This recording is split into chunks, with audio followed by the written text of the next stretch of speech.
Great. So let me just say that I wish I was a grad student again, joining Stanford and listening, and this is a real treat, listening to Secretary Shultz and Secretary Perry, because they have insights and they have the experience that very few people have. And the combination of the two, I can say, is absolutely unique.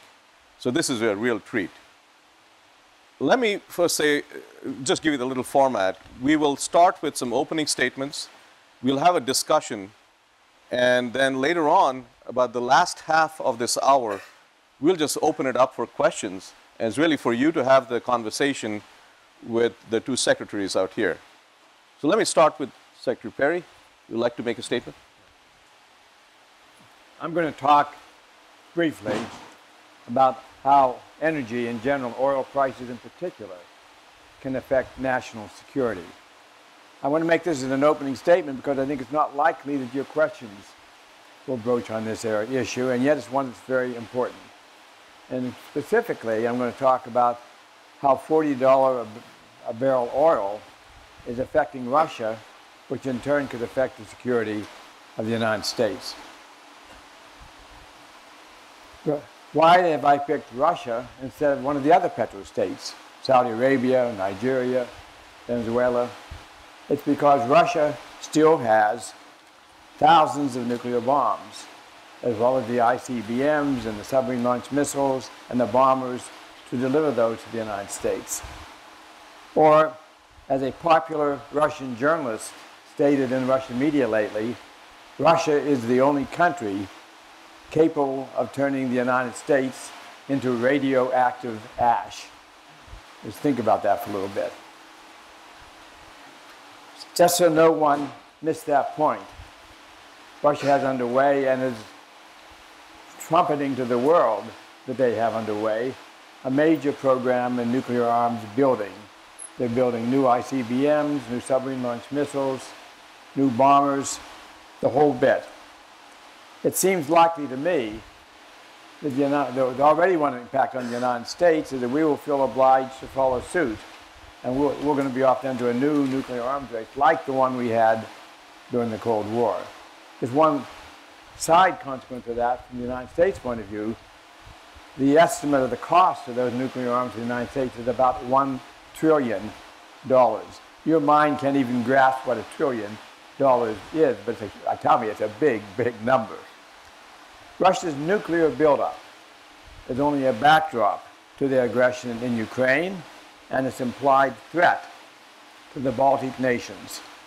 Putin has justified his actions in the Ukraine many times by stating that he is taking it to protect the Russians living in Ukraine.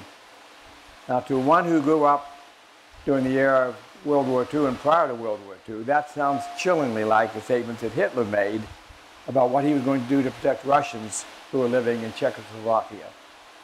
His statement was followed first by the occupation of what they called Sudetenland, and then by the occupation of all of Czechoslovakia, and then finally by World War II, which ultimately amounted to more than 50 million fatalities. Putin has evoked his policy to justify his actions in Ukraine. That policy applies equally well to the Baltic nations, Estonia, Latvia, and Lithuania.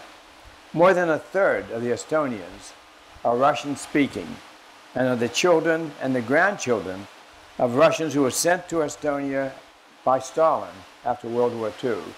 And those Russians occupied the jobs and the houses of Estonians whom Stalin sent to the Gulag.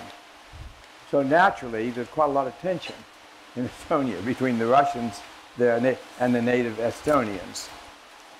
That tension could be aggravated anytime Putin desires to do so. So I think it's fair to ask, how do we get into this mess? So when Russia became an independent republic in the early 90s, it was gripped with a severe crisis, hyperinflation, unemployment, lawlessness, and political instability. Not surprisingly, many Russians equate that period in life with the virtues and benefits of democracy, because that was the only time that any Russian remember they had anything like a democracy in Russia. When Putin became president, he caught a break. And I tell you, this is only a break, nothing he had anything to do with. Oil went up to over $100 a barrel. And Russia, as a great oil producer, was a huge beneficiary of that. That stimulated the Russian economy in very important ways and allowed Putin to deliver his people. One of the things he had promised them was a level of prosperity. So that was a very important development of the period. Now, at prices, so that's how we got started in this. But the question that comes from that then is, how does that affect Russia today? It's no exaggeration to say that Putin's power and his legitimacy has been tied to oil prices around $100. In fact, some economists have estimated that at $80 a barrel, Russia's about break even.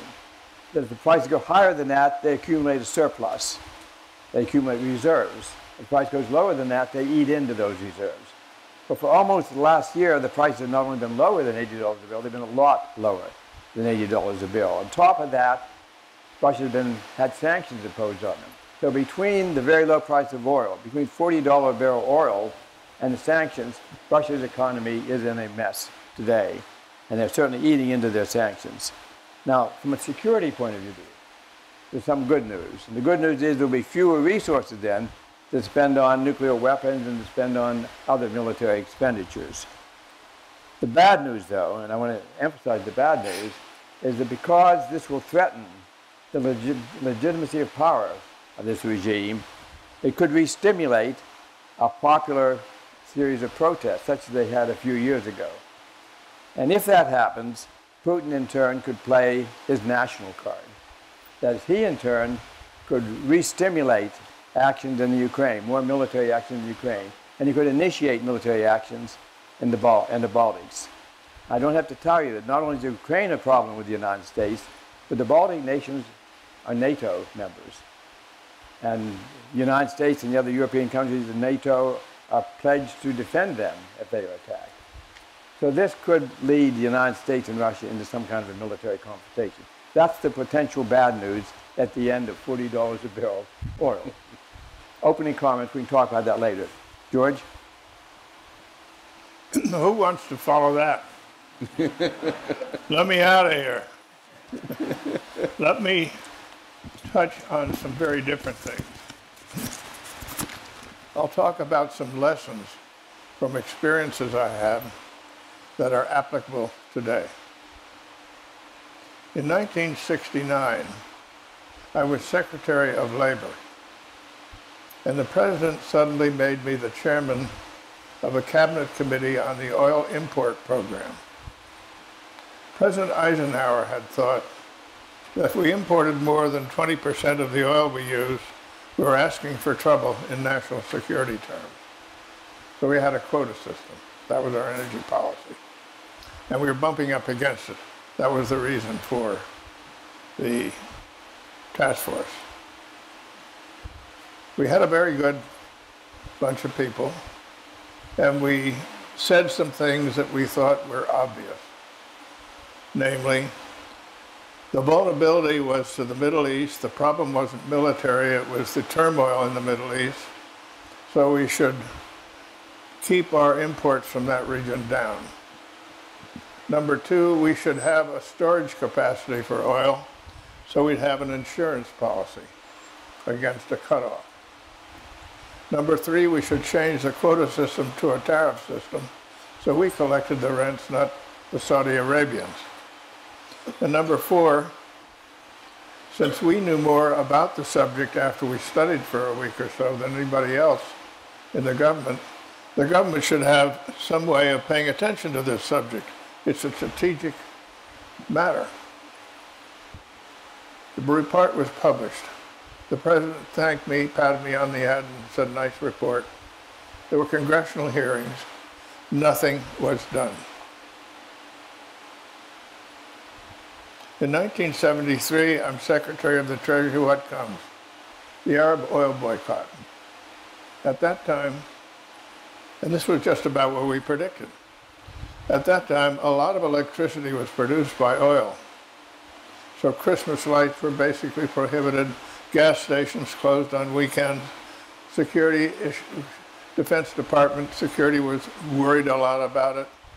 So our economy was busted up. Our security was a problem.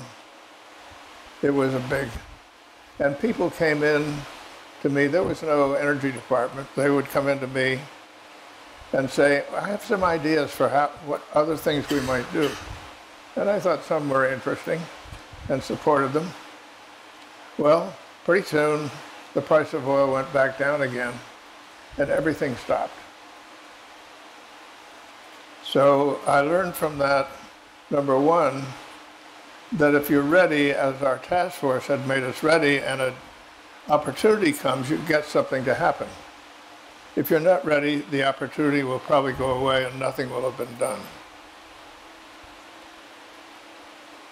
So keep those points in mind.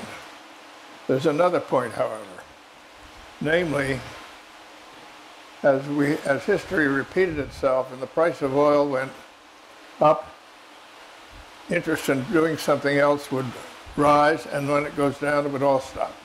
We've been on a roller coaster ride. I make that point because the price of oil has been high, and so there has been a response in terms of probably by now the largest R&D effort in energy ever. But now the price of oil is going down. So we have to watch ourselves that we don't lose that momentum. And it's keep your eye on that ball. Now, what could bring us down? Well, natural ethers could, but we can do dumb things. Let me give an illustration. About 4 years ago, we brought here to Stanford, over at our Hoover place, 12 scientists from MIT who were working on energy and R&D. We had about the same number from Stanford. We had one from Berkeley. We had one from Livermore. We spent 2 days talking about game changers. And then we had the whole crew went to MIT a year or so later, and we had another session. We developed a little book, Bob Armstrong succeeded Ernie Moniz as the MIT leader, entitled Game Changers. We took our act to Washington, and I asked the Speaker of the House, Republican John Boehner, to set us up with a meeting of the Republicans on the House Energy Committee. These are people whose reputation is to be skeptical of all this. So we took a little group in there, scientists from here in MIT, and selling energy R&D was a piece of cake. It was easy to do. But as soon as somebody said, okay, now let's have the government, we got a good idea, let's have the government go into business producing it, everybody is off the bandwagon, including me. So I say, be careful. One cylinder does huge damage. And what it damages is the whole R&D program as well as the government program. So restrain yourself. So those are some lessons. Then one final lesson. In the mid-'80s, I was Secretary of State then. In the mid-'80s, a lot of scientists were worried about depletion of the ozone layer. And there were, like now, some skeptics. They all agreed, however, that if it should happen, it would be a calamity. I had the privilege then of twice-a-week private meetings with the president, and we discussed this in detail. And he became convinced that the scientists who were worried were right. So we did something different from what we do these days. These days, if you have something you think is important and there are people who oppose you, you villainize them and you try to eliminate them. He did the opposite. He put his arm around them and said, okay, you have your opinion, but you do agree it would be a catastrophe if it happened. So how about an insurance policy? It's an interesting concept. you take insurance against the fire of your house. It's not because you expect your house to burn down, but just in case. So we said, take out an insurance policy. And when that became clear that we were doing that, so you had the government basically saying there's a problem here and we're going to do something about it. Places like Stanford and companies, their creative juices kick in. In this case, the DuPont company came up with something we could do. Not aspire to by 2050, but do. And so we were able to put this into effect, and finally it wound up with an environmental treaty called the Montreal Protocol, and it worked. As it turned out in retrospect, the scientists who were worried were clearly right, and the Montreal Protocol came along just in time. So that's the final lesson. Think about an insurance policy. So as we look at the scene today, there are the threats that Bill talked about that are all too real. But at least in my judgment, there is a threat of a warming climate. And we need to do something about it. And we have in place, and we want to keep it flourishing, a really tremendous amount of bright people of various ages, not only at places like Stanford and MIT, but all around, who are working on this subject. Very important to keep that going because developments will come. I'm familiar with one project that I hope will materialize. It's the ability to have large-scale storage of electricity. If we can do that, and I think it's maybe pretty close, that's a revolutionary development for wind and solar. Takes the intermittency problem away. But also, Bill, has big national security implications. Because all of a sudden, the cyber attacks, you'll have a little hedge against them. You'll be able to store and you'll be able to work from your inventory a little while anyway, while you get your power back up.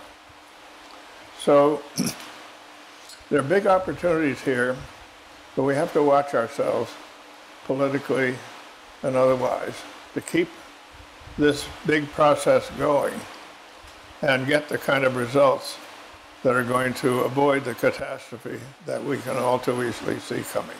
Thank you. Right. So let me ask both of you that, obviously it's very hard to predict exactly what's going to happen in the future. But perhaps based on your experience, and given that the students out here are entering their professional life, they're grad students, and let's project ourselves 35 years from now, which is 2050. It's not that far away for you guys. What kind of world, in terms of the energy side, would you like to see? And what do we need to do, following up what you said, Secretary Schultz, what do we need to do to get there? Secretary Perry? Well, in that time frame, the United States can be energy independent, and California can be, put another way, the United States will have ample energy, and California will have ample water. Those are two forecasts I make with great confidence that we can do that. Whether we will do it depends on actions we take between now and then, actions which you'll have something to do with. But technically speaking, it's quite possible to do both of those. Now, the technologies that it hinges on are well underway already, so it's easy to project them. High on that list is solar. Solar is already approaching grid parity. That is, you can generate solar now close to the cost of electricity on the grid, and the costs continue to go down as we go down the learning curve. So that's simply an extrapolation of where we are right now. We can imagine a much, much bigger role for solar, and certainly in the time frame you're talking about, that can make a huge difference. The second is biomass. If we can convert cellulosic material and lignocellulosic material into sugar in the simplest possible way. Then we have about doubled the resources in the world by doing that. To give you an example, there's about as much sugar in the, if you take a corn stalk, for example, there's about as much sugar in the corn cob and the corn stovings as are in the kernels of corn. But that all gets thrown away. So if you found a way of converting that, then you double the resources essentially. It can be used for many things. Food, but can also be used for energy. It gives you an economical way, for example, making ethanol. Ethanol can be easily made right now, but they're making it in sort of a stupid way with corn. And corn itself is an expensive food product, so that's starting off from the wrong starting point. So between solar and biomass, we're going to have a huge expansion of energy available to the world, and specifically to the United States, if we take actions which are now, you can now spell out what the actions are. We just have to have the political will to do them. Finding the water category. California has more than 1,000 miles of coastline. We've got water all over the place. The problem is it has some salt in it. So we need desalination. There's no great mystery about how to desalinate. There are desalinators already deployed along, a few of them along the California coast. The problem is they're pretty expensive. So the water you get from desalination is substantially more expensive than the water you get by channeling it down from the Sierra Nevada mountains. So you have to find a way of doing that less expensively. The most obvious solution to that is solar again. Because as it stands now, about half the cost of a desalinator is the electricity that runs the desalination plant. So if you can replace that with basically free energy, basically sunshine, then you have a way of bringing the cost of desalination down too. So between those examples, the solar, the biomass, and solar applied desalination, we have the resources and we have the know-how to make energy surplus in the United States and to make water surplus in California.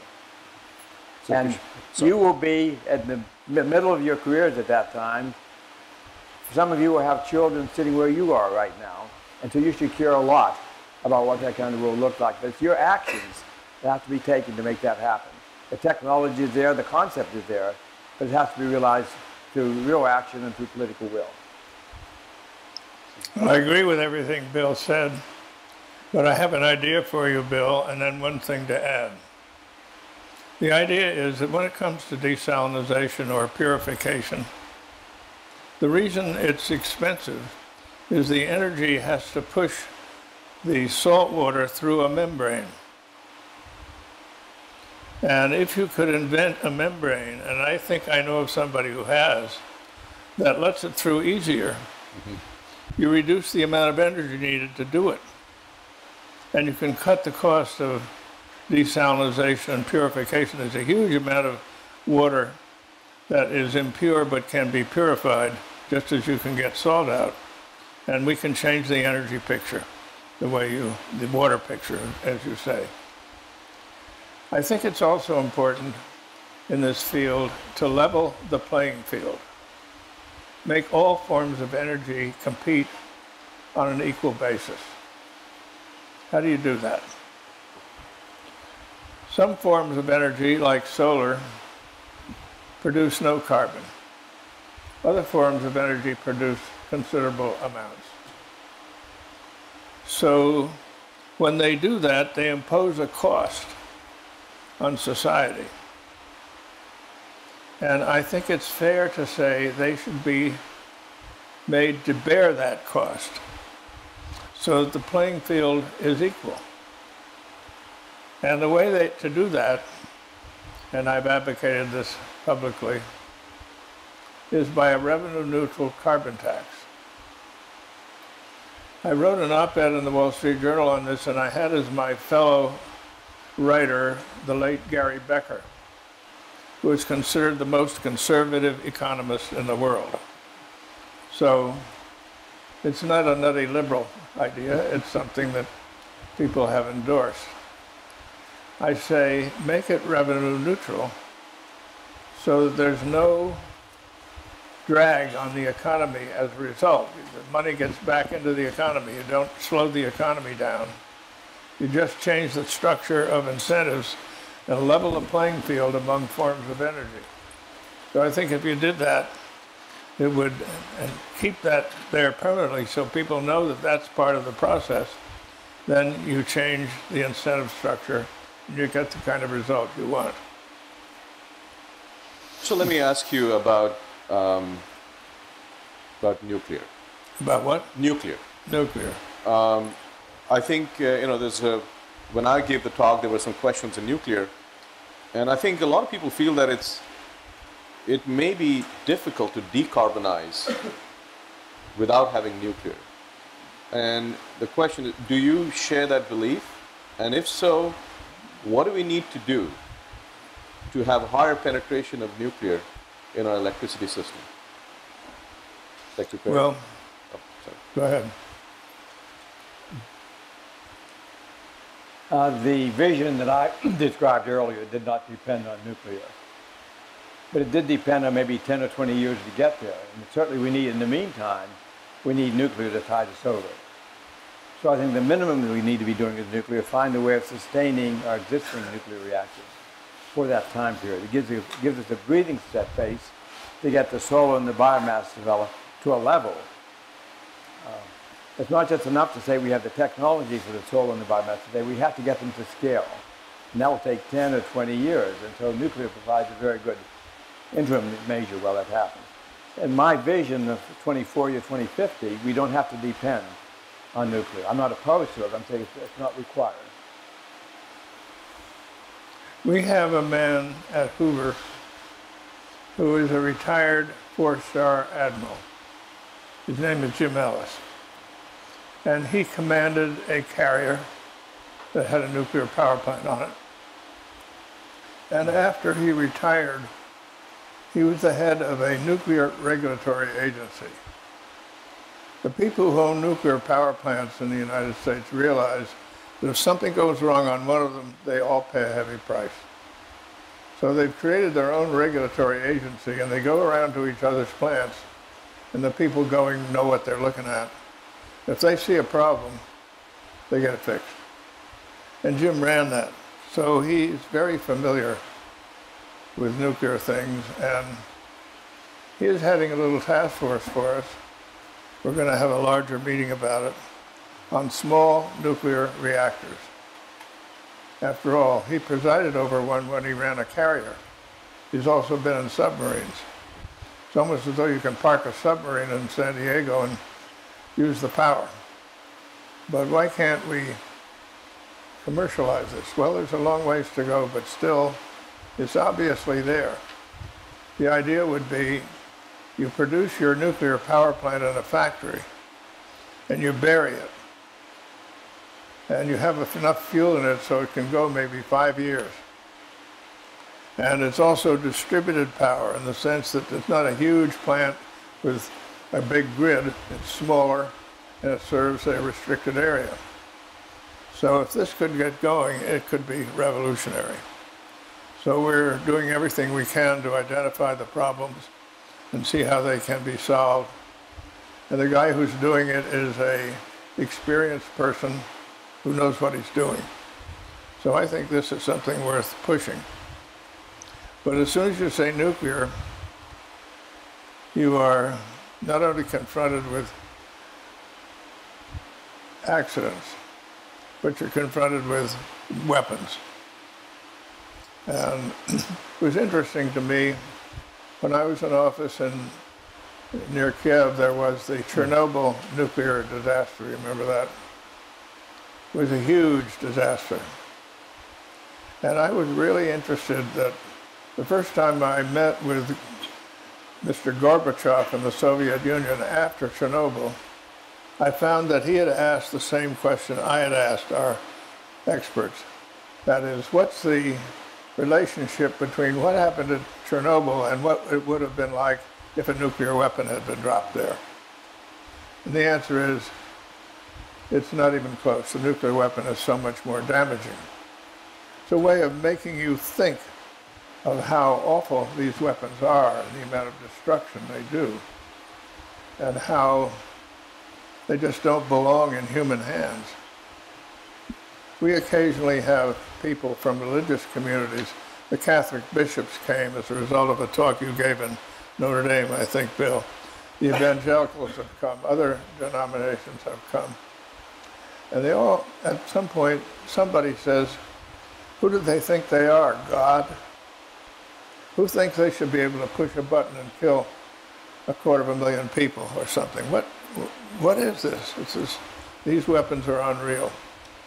So somehow or other, and Bill and I have been working on this together, we should, if we can find a way to reduce their numbers and get them out of the equation, we'll all be better off. But in the meantime, can we find a way to use nuclear power? It doesn't produce any carbon, and have it done in such a way that it's reassuring and people feel secure. That would be wonderful. And I have a hope, anyway, that the small nuclear reactor may be a way forward. It's got a ways to go, regulatory, manufacturing, and so on. But after all, we've been making these things for a long time for submarines and aircraft carriers, so we know how to do it. And it's promising. So I would urge you to get ready with your questions, but I have one last question, a little futuristic. Any hope for fusion? Yeah. Well, I go. Yes? Yes. When? You mean in an industrial scale? We're talking the 2040, 2050 time frame. We might, over the next 5 to 10 years, I think it's 50-50 chance we'll demonstrate it. If we do demonstrate it in the next 5 to 10 years, then in the 2050 time frame, it could be an industrial scale. So in their, when they are in their prime of their career. Yeah. Secretary Shultz? Well, there's been hope for fusion for decades. At Livermore National Laboratory, they have a fantastic machine that is supposed to be, it's on the verge of producing fusion and has been on the verge for about 10 years now that I recall. But maybe they'll get there. Very good. Yeah, go I would just say one other thing. We've talked only about the supply side of energy, but we've already made significant improvements in the demand side, incremental reduction in the demand for energy. And over the time frame you're talking about, we can imagine new buildings being designed to be energy, new transportation, new cars, new trucks. You can imagine very significant 30-40% reductions in demand as well. And we need to focus on the demand side of this equation as well as the supply side. I think that's a really important point, and there has been significant progress made. That's the cleanest energy there is, the energy you don't use. Incidentally, there's a power plant right near here that Stanford University built that's kind of a model of a power plant with very low emissions and very efficient. People ought to go and visit it. It's quite a sight. I believe you guys got to see that already on campus. All right, let's open it up. Who has the first question? Ladies first. Yes. Would you repeat the question? Especially that pen, I can't hear what's happening. Hi, I'm Sai. I'm from the School of Education. Thank you for your talk today. I actually have a question about global politics and economics. For example, optimistically, if by 2050 the world was running on renewable energies, or at least most countries were, how would this affect global market prices and the probability and likelihood of war and conflict happening over energy or electricity? And does it encourage more international cooperation, or will more countries become insular, and will there be less cooperation because more countries are energy independent? Right, so the question is, if you have, in 2050, if you have all renewable, which is local, what would it do to the economics and geopolitics, in summary? Right? What do you think will happen?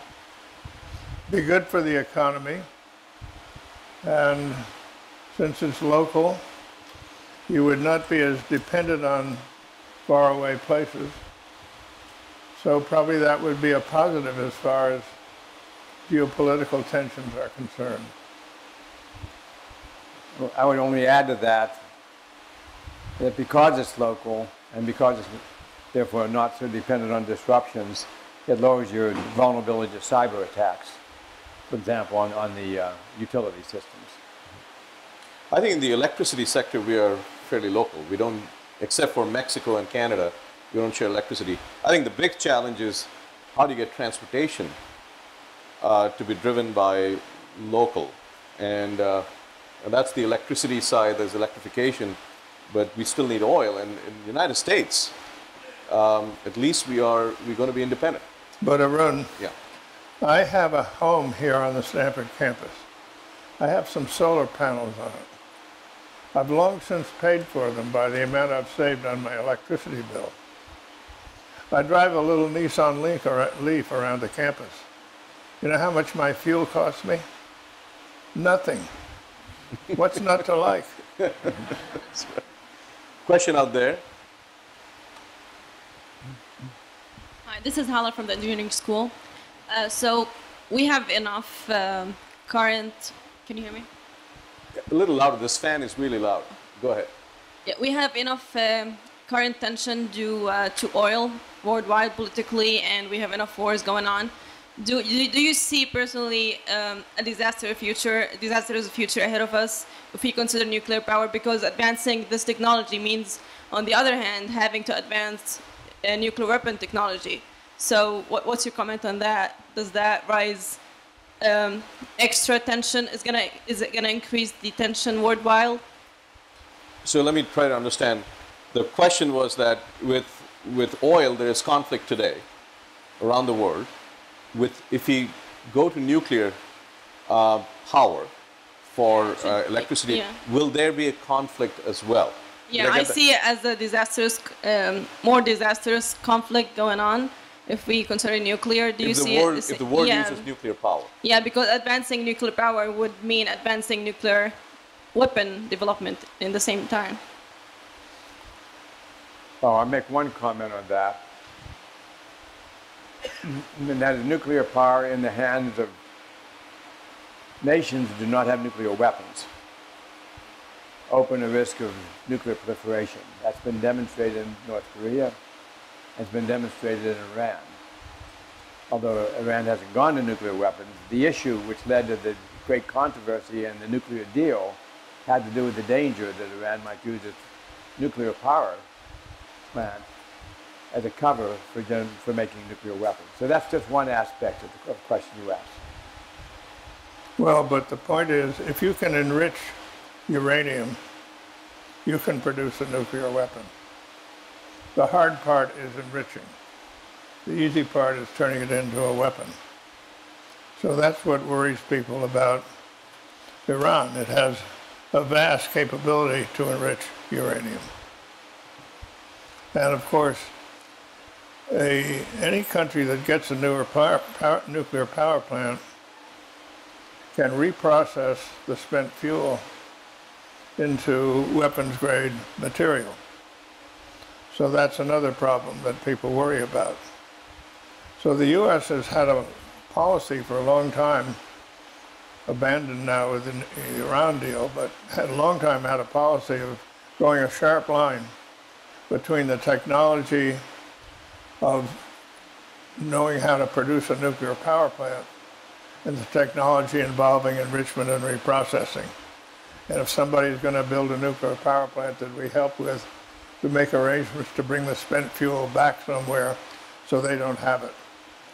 But that process is breaking down very rapidly now. Question up there.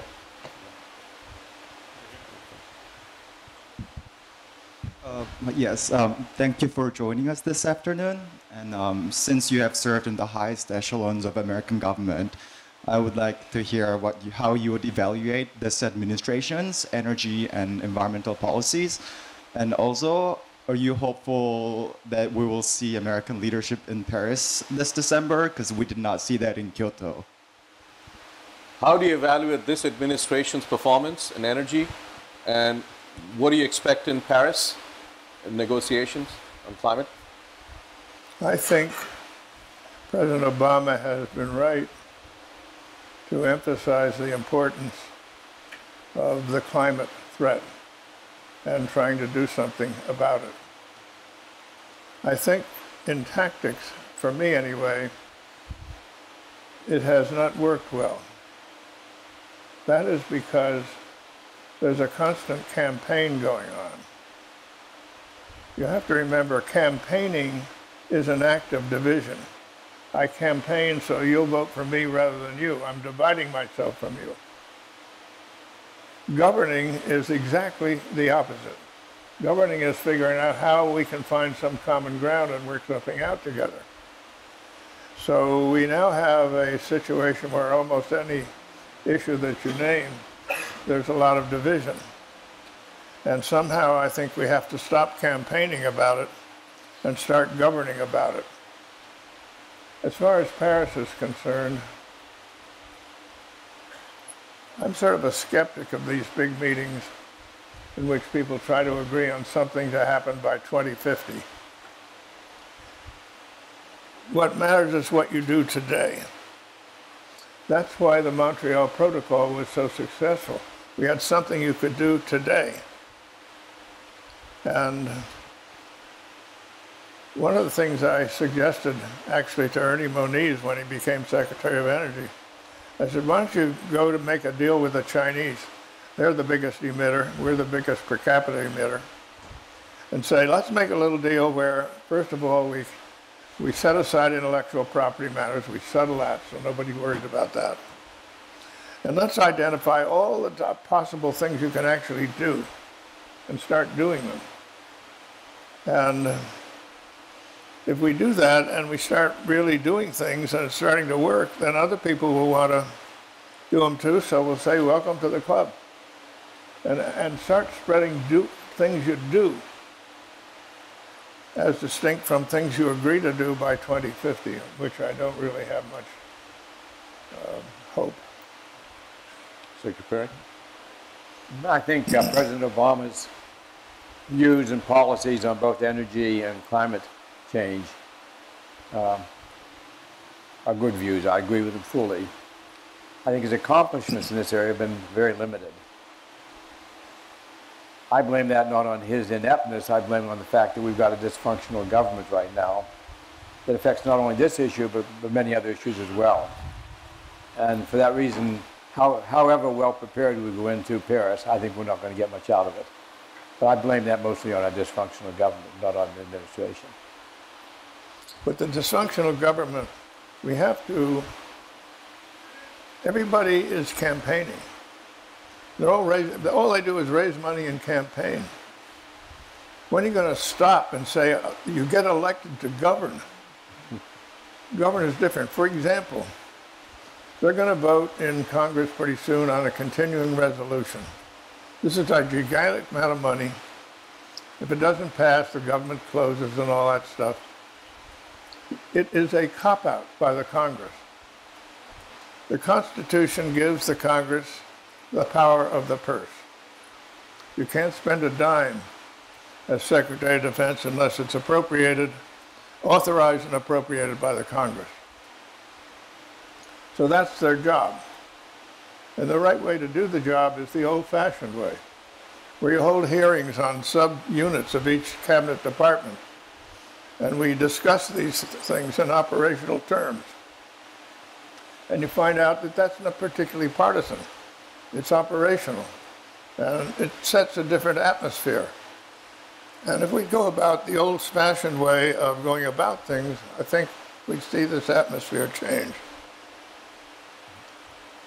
Great. Question over there, or at the back. I'm going to come over here. Thank you so much for your talk today.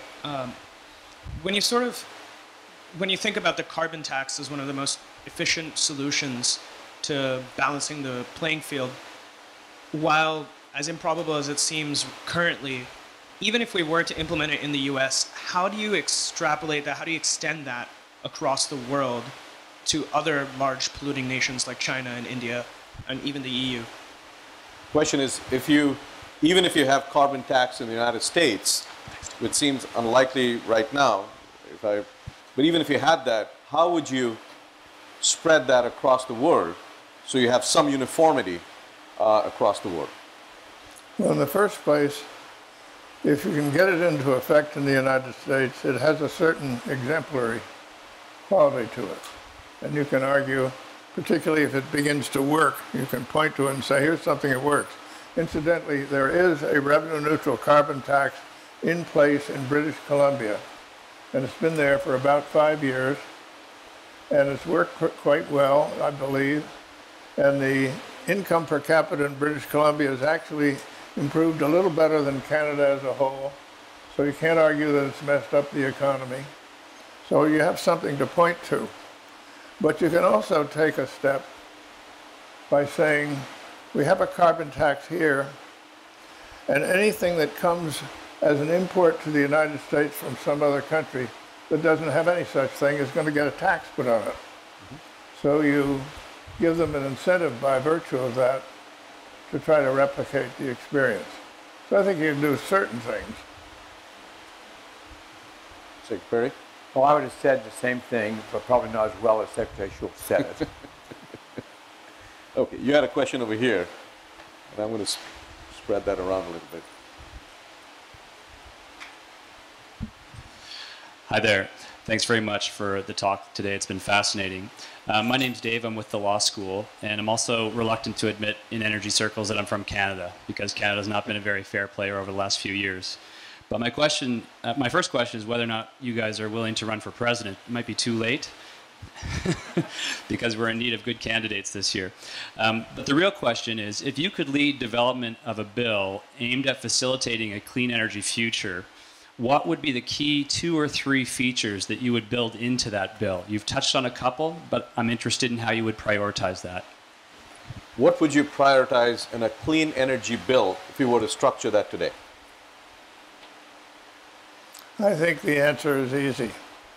You'd authorize and try to set it up on a reasonably long-term basis. Significant, sustained, underline the word sustained, support for energy R&D. I think the R&D is much more effective if it's clear it's going to be sustained. It's not a one-shot thing.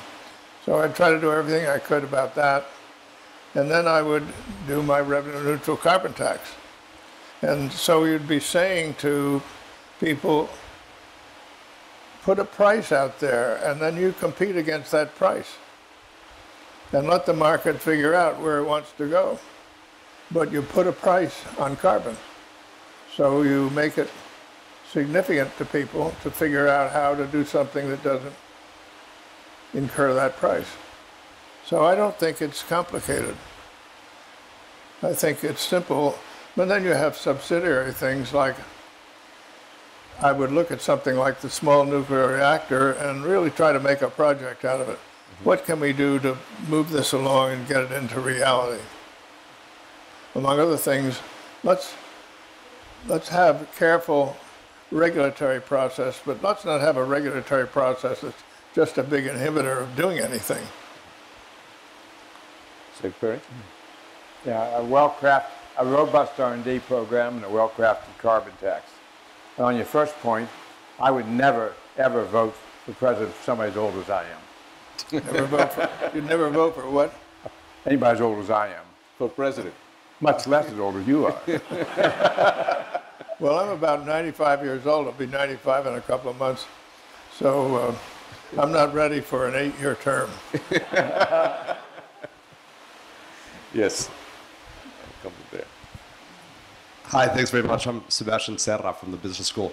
I'd be curious, just hitting on the idea of a carbon tax, how should we transition to a world where we have a tax where a lot of the efforts that have developed today are really kind of more like a cap and trade mechanism, especially in California. And so do you kind of reverse those efforts and then implement the tax, or do you have both mechanisms? How would you guys envision that moving forward? Cap and trade is really a tax disguised by those words. So it's politically a little more palatable. But it's not as good because you really don't know what the price is And the cap-and-trade systems, as in Europe, tend to get corrupted by offsets. And you develop all sorts of offsets that you can then go buy and offset the penalty you're incurring. And sometimes they'll have an offset from someplace you never heard of because they planted a tree or something. And it's been discouraging. So if it's a straight tax, it's not open to that same kind of corruption. And you know what the price is. Incidentally, in putting such a thing in, I would start small with a legislated increase. So people know that it's going to happen. It's not going to be an argument each year. So you know it's going to happen, but it starts small so people can get adjusted a little bit and you don't spring it on them. So I think from an implementation standpoint, I would start more with a legislated increase. That's what they did in British Columbia, and it worked pretty well. Secretary? Yeah, I mean, I think it's fair to say that most of the transactions in energy happen in the private sector. And for the private sector, it's very, very important to have predictability in the price. And so if the price is fluctuating, it's very hard for people to deploy capital and to plan. And I think that could happen in the cap and trade where a tax is predictable. And I think the private sector, I don't know how many CEOs have come and told us when we were in DOE, just give us a tax. And then we will adjust and optimize according to that. Over there.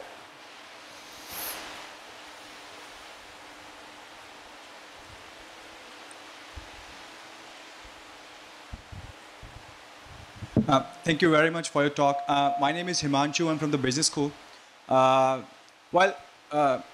nature of climate diplomacy that we see today, in my personal view, has been shifted towards coal now.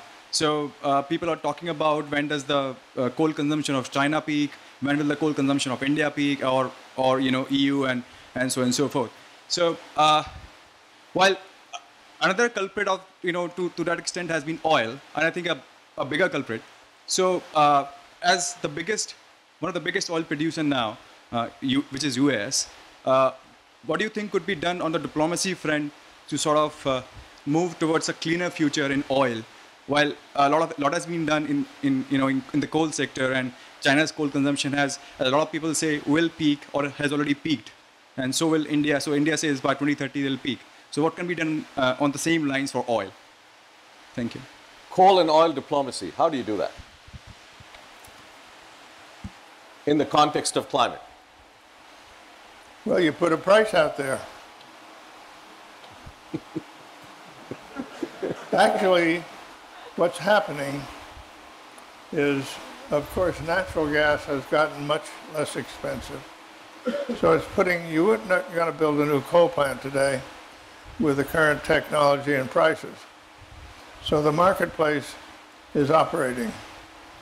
But I think from the standpoint of appealing to coal votes, a carbon tax is a better way of doing it. But you're saying, look, you own a lot of coal, figure out a way to burn it that doesn't produce a lot of carbon. There are in existence today coal plants that capture and sequester the carbon. It's expensive. So at least they know how to do it. So can you get those costs down? The carbon tax gives a chance for people to do it. The regulatory approach just says they're going to wipe you out. So that's why my proposal would have better appeal. Secretary. Okay, so you had a question out here. Hi, my name is Michael with the School of Engineering, and basically I was wondering, you were mentioning about the national security concerns with regards to oil that we have today, and that in the future we would hope to have some way to store power from, say, wind and solar. But does that not bring about its own national security concerns as far as cyber threats, say recently from China that we've had issues with? Cyber threats to our electricity system from China and other nations. How does that, right? Is that Yeah, how does that affect the future that you envision with storing large amounts of power, not in the form of oil, but in the form of, say, batteries that could be would be controlled and managed by computer systems? There are many ways of responding to cyber threats, but certainly one of the most fundamental is decentralizing the distribution of electricity so that cyber attack has a very limited effect on the region. So going to standalone and decentralized systems. Secretary Schultz mentioned the small modular reactor in nuclear, for example. Certainly in solar, you can have a decentralized system. There are a whole set of political issues responding to cyber attack with counterattacks. But fundamentally, the best defense against them is a decentralization, I think. Right. We had a question right here in Midwest. I call this the Midwest region. You're on about Illinois. Okay. Last question. This is the last question we're going to have. Better be good then. Well, I'm from Germany, actually, not Illinois or so. My question is, nuclear weapons don't belong to human hands, you said. And how can you convince the people to decide about that? Not only demand it from other countries, but also let go of nuclear weapons in your own country, here in America, while the argument of self-protection is absolutely prevalent here. This is about nuclear weapons and how to get rid of them. And you could not have asked that question to a better pair of people who have really thought about this. The short answer is you cannot convince other countries to give up nuclear weapons as long as you demonstrate that they are vital to your own security. As long as by your actions you demonstrate. And that's what the position we're in today. I had the privilege of being part of a process that reduced them a lot. And it started with President Reagan, who early after he took office asked the Joint Chiefs what would happen in the United States if there were an all-out Soviet attack on us. The answer came back, as Bill quoted earlier, it would wipe us out. Would he retaliate? Yes. Same thing. And I heard him say many times, what's so good about keeping the peace by an ability to wipe each other out? And he made a statement to a joint session of our Congress, basically an appeal to the Soviet people. He said, a nuclear war can never be won. We both wiped out. So it must never be fought. And he made proposals in arms negotiations to reduce them dramatically. The Soviet Union had 1,500 deployed intermediate range nuclear forces, INF forces they were called. We had none. And his proposal was that we should have, neither one should have any. People said it was a crazy proposal. But in the end, we got it. And he proposed that our strategic weapons be cut in half. And at the meeting in Reykjavik between Reagan and Gorbachev, they more or less agreed on both of these things. It wasn't consummated then, but it was pretty much, and eventually those things took place. So now, the number of nuclear weapons in the world is about a third what it was at the time of the Reykjavik 1986 meeting. The reason for the reductions is that the Cold War was brought to end, so the whole atmosphere changed, and you could do that. But what's happened is, when the Cold War ended, I think it's fair to say that with a lot of leadership from the United States, a security and economic commons had been built, and everybody benefited from it. So in that environment, you're willing to do things and collaborate on things. That environment has disappeared. The world is now awash in change. Uncertainty is everywhere. And this is not an environment where people are willing to give up something that they think has some potential value. So I think if we're going to get anywhere in the nuclear arena toward eliminating them or getting under better control, we have to be working on a world basis to try to reestablish that sense of a commons that we managed to have when the Cold War came to an end. And we're a long ways from that with the turmoil in the Middle East and the Russian statements that Bill quoted earlier here. So we have a lot of big diplomatic work to do to create an atmosphere where you can talk sensibly about nuclear weapons. Well, we have come to the end of a wonderful discussion. Let's give a big round of applause, Secretary and Secretary Shultz. Thank you very much.